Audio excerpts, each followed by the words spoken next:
ऐसा व्यक्ति है जो अपने कार्यों को ठीक ढंग से करता है, ईमानदारी से करता है, तो उसके अंदर एक गिल्ट आती है कि ऐसा तो नहीं है कि वो जो कार्य कर रहा है वो किसी पूजा से कम है या कोई कार्य करने से कुछ हानि होती है। तो मतलब एक आदमी है जो झाड़ू लगा रहा है, वो यदि देखा जाए तो वो अपना कार्य कर रहा है, तो वो व्यक्ति बेहतर है कि वो व्यक्ति बेहतर है जो सब कुछ छोड़कर कहीं योग का या ध्यान का आश्रम खोल के बैठा है और दूसरे लोगों से पैसा ले रहा है। साधक संजीवनी में रामसुखदास जी ने क्लियर कहा है कि पहले व्यक्ति को बोध होता है, मतलब ज्ञान होता है कि संसार क्या है, संसार में क्या होता है, संसार में क्या करना चाहिए। उसके बाद व्यक्ति क्या करता है,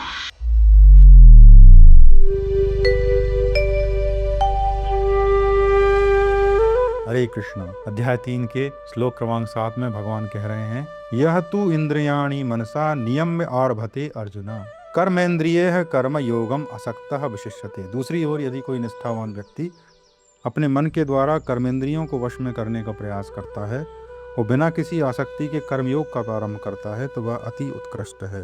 तो यहाँ पर कर्म के उस महत्वपूर्ण प्रश्न का जवाब दिया गया है जो आप ढूंढते हो कि यदि कोई निष्ठावान व्यक्ति मन को कर्मेंद्रियों को वश में करने का प्रयत्न करता है और बिना किसी आसक्ति के कर्मयोग का प्रारंभ करता है। कर्मयोग को प्रभुपाद कहते हैं ऐसा योग जो कृष्ण भावनामृत में किया गया हो। इस दृष्टि से देखा जाए तो ऐसा व्यक्ति जो अपने कर्मों को इस ढंग से करता है कि भगवान कृष्ण की प्रसन्नता के लिए कर रहा है या भगवान की प्रसन्नता के लिए अपने कर्म कर रहा है, अपने ही कर्म, नियत कर्म, जो कर्म आपको स्वभाव से मिले हुए हैं उनको इस ढंग से करना जैसे वो भगवान की प्रसन्नता के लिए किया गया है, तो वह व्यक्ति जो है वह अति उत्कृष्ट है।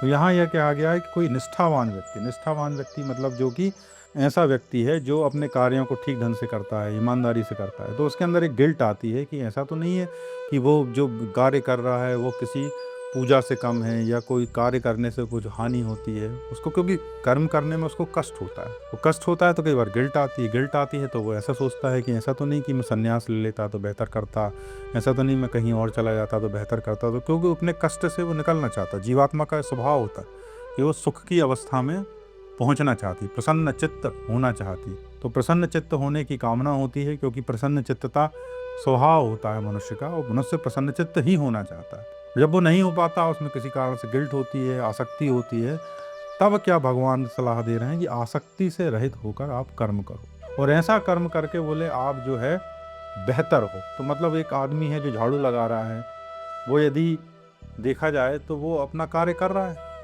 तो वो व्यक्ति बेहतर है कि वो व्यक्ति बेहतर है जो सब कुछ छोड़कर कहीं योग का या ध्यान का आश्रम खोल के बैठा है और दूसरे लोगों से पैसा ले रहा है। तो वहाँ इस प्रश्न का उत्तर है कि ऐसा व्यक्ति जो मान लीजिए सड़क पर झाड़ू भी लगा रहा है, अपने कार्य कर रहा है, नियत कार्य कर रहा है, यदि वो निष्ठावान है, वो भगवान को समर्पित होकर आसक्ति छोड़कर मतलब कि ये मेरा है, मैं अपने लिए कर रहा हूँ।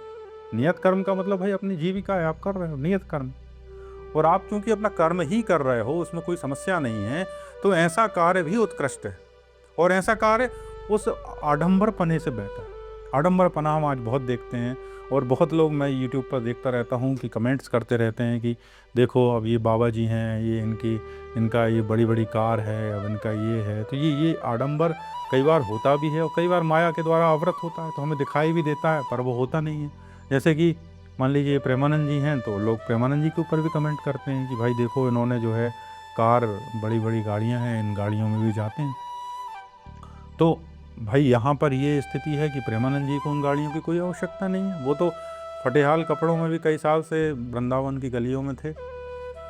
अब चूंकि उनसे मिलने जुलने वाले लोगों की संख्या हजारों लाखों हो गई, लाखों लोगों को उनसे फ़ायदा हो रहा है, उनको कहीं जाना पड़ता है किसी कारणवश, तो किसी ने यदि मान लो गाड़ी दे दी, अब इसका मतलब ये थोड़ी है कि उनको गाड़ी से बड़ी आसक्ति हो गई। यदि गाड़ी से आसक्ति होती तो वो पहले ही प्रयास करते, तो पहले तो वो अपनी भक्ति में निमग्न थे, वो कई साल निमग्न रहे और अब ऐसी स्थिति आ गई कि उनको किसी वाहन की आवश्यकता पड़नी थी, तो भगवान की कृपा से किसी ने उनको दे दी। तो अब ऐसे में आप बोलोगे कि उनकी कॉपी करना है क्योंकि हमको तो गाड़ी चाहिए, तो हमको प्रेमानंद जी जैसा होना है, तो आप गलती कर दोगे। गलती ये कर दोगे क्योंकि आप वैसे स्वभाव के हो नहीं, आप गाड़ी चाह रहे हो, तो आपको भगवान की कृपा भी नहीं मिलेगी, भगवान का भी फल नहीं मिलेगा। और जो आपका काम धंधा है, मान लीजिए कि आप कोई दुकान चलाते हो, मान लीजिए कि आप कोई खेत में जाके खेती करते हो या कोई और आपका काम धंधा है, वो काम धंधा भी आपका खराब हो जाएगा, आप दोनों दिन से जाओगे। तो यदि आप भगवत गीता का अध्ययन करोगे तो रामसुखदास जी की है साधक संजीवनी, साधक संजीवनी में राम सुखदास जी ने क्लियर कहा है कि पहले व्यक्ति को बोध होता है, मतलब ज्ञान होता है कि संसार क्या है, संसार में क्या होता है, संसार में क्या करना चाहिए। उसके बाद व्यक्ति क्या करता है, कर्म योग करता है। तो कर्म योग उसका ज्ञान युक्त तो होता है, उसको सही और गलत का पता होता है कि ये गलत काम है, मुझे नहीं करना है, ये काम सही ढंग से कैसे करते हैं, ये काम सही ढंग से करना है। तो ये कर्म योग हुआ, भगवान को समर्पित होकर करना। वो इंद्रियों को जानने लगता है, इंद्रियों के विषय में जानने लगता है। फिर धीरे धीरे उसकी चेतना शुद्ध होती है और कर्म के बंधन कटते हैं। मतलब उसको फिर समझ में आ जाता है कि इतने अधिक ये जो कर्म मैं कर रहा हूँ, इन कर्मों को करने की जगह भागवतिक कर्म करना बेहतर है।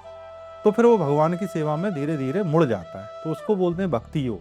तो राम सुखदास जी का कहना है कि मनुष्य की यात्रा ज्ञान योग से शुरू होती है, वो कर्मयोग में जर्नी करता है और अंत में भक्ति योग में स्थिर हो जाता है। ये राम सुखदास जी ने अपनी साधक संजीवनी में कहा है। और राम सुखदास जी को जो भी लोग गीता को पढ़ते हैं वो बड़े से बड़े विद्वानों में उनको माना जाता है और उनकी बड़ी इज्जत है। जैसे हनुमान प्रसाद पोद्दार जी हैं, राम सुखदास जी हैं, गोयंका जी हैं, ये सभी लोग जिन्होंने भगवत गीता को बढ़ाने के लिए अथक प्रयत्न किया।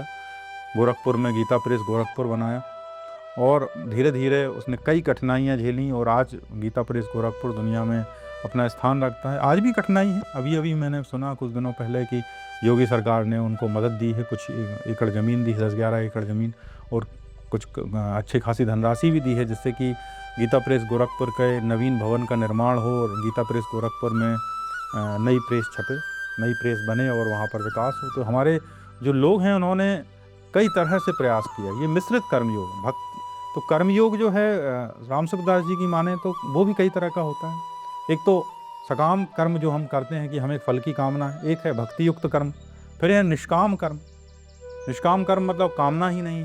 भक्ति युक्त कर्म करने से क्या फ़ायदा होता है, धीरे धीरे हृदय शुद्ध होता है। आप भजन भी करते जा रहे हो, अपना काम भी करते जा रहे हो, भजन भी करते जा रहे हो, काम भी करते जा रहे हो। तो जो फल की कामना है, क्योंकि मनुष्य फल की कामना के बिना कोई कार्य नहीं कर सकता। उससे यदि कुछ बोलोगे कि भैया ये काम करना है, तो बोलेगा इससे क्या मिलेगा। नहीं, मेरे एक परिचित हैं तो उनसे मैं बोलता हूँ कि मैंने ये काम करने वाला हूँ, कई बार भक्ति से रिलेटेड कोई काम करते रहता हूँ, तो वो ये बोलते हैं कि इससे क्या मिलेगा, उनका पहला प्रश्न होता है। तो मैं उनको समझा नहीं पाता, पर मैं समझाना चाहता हूँ कि भाई देखो, तुम्हारे घर में गमले लगे हुए हैं, उनमें फूल खिल रहे हैं, नहीं तो उससे कुछ मिल रहा है क्या? उससे कुछ मिल थोड़ी ना रहा है। तुमने अपने बच्चे पैदा किए, बच्चों को पढ़ा लिखा किया है, तो क्या इसलिए किया कि बुढ़ापे में तुम्हारी कोई हेल्प करेंगे? कितने लोगों के बच्चे बुढ़ापे में आपकी हेल्प कर पाते? तुम्हारी जीवन की स्वाभाविक वृत्ति थी तो तुमने किया। अब उससे कुछ मिलना जुलना थोड़ी है।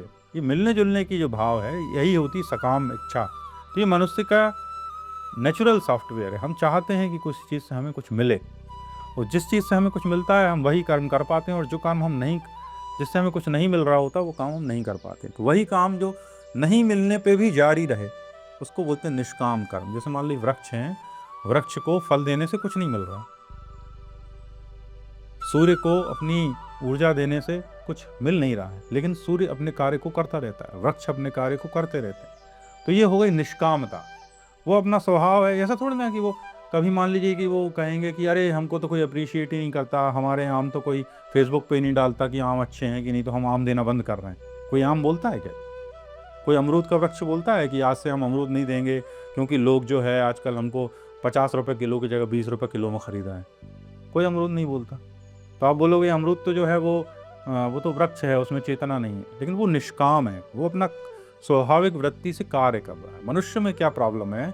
मनुष्य सकाम होता है। सकाम मतलब वो कहता है कि इस कार्य से मुझे क्या मिलेगा, और जब तक नहीं मिलता है उसको कुछ परिणाम की, उससे कुछ आप बात नहीं कर लेते हो कि इससे ये मिलेगा, तब तक वो कार्य वो नहीं करता। ये मनुष्य की विशेषता होती है, क्योंकि मनुष्य का दिमाग ही ऐसा है और मनुष्य के दिमाग की संरचना, इसलिए मनुष्य को ये भक्ति, ज्ञान, वैराग्य इन सब की जरूरत पड़ती है, क्योंकि उसकी चेतना में इतनी ज़्यादा संभावनाएं, और एक तरह से कह सकें उसकी चेतना में इतना प्रदूषण, तो उसको प्रदूषण को हटाने के लिए ये सब आवश्यकता पड़ती है। तो वो कंफ्यूज होता है और वो भारी कंफ्यूजन में रहता है, करना क्या है ज़िंदगी, सकाम क्या है, निष्काम क्या है, भक्ति युक्त कर्मयोग क्या है, ज्ञान युक्त कर्मयोग क्या है, कर्म को छोड़ना कैसे है। ये बड़े गूढ़ विषय हैं, वो बड़े प्रायोगिक विषय हैं। ये जो जिन लोगों ने, जो रचे पके लोग हैं, जिन्होंने जीवन की यात्रा की है, जिन्हें जीवन के सारे मुकाम पड़ाव देखे हुए हैं, वही लोग इन विषयों पर आपको ज्ञानपूर्वक बता सकते हैं। जिन्होंने जीवन की कोई यात्रा नहीं की है वो इस विषय पर आपको गहराई से चिंतन करके नहीं बता सकते। तो प्रभुपाद जी ये भगवत गीता में कह रहे हैं कि कोई व्यक्ति यदि भवबंधन से मुक्त होकर भगवत धाम को जाना चाहता है तो प्राप्त करने के लिए कर्म करते रहना अधिक श्रेयस्कर है।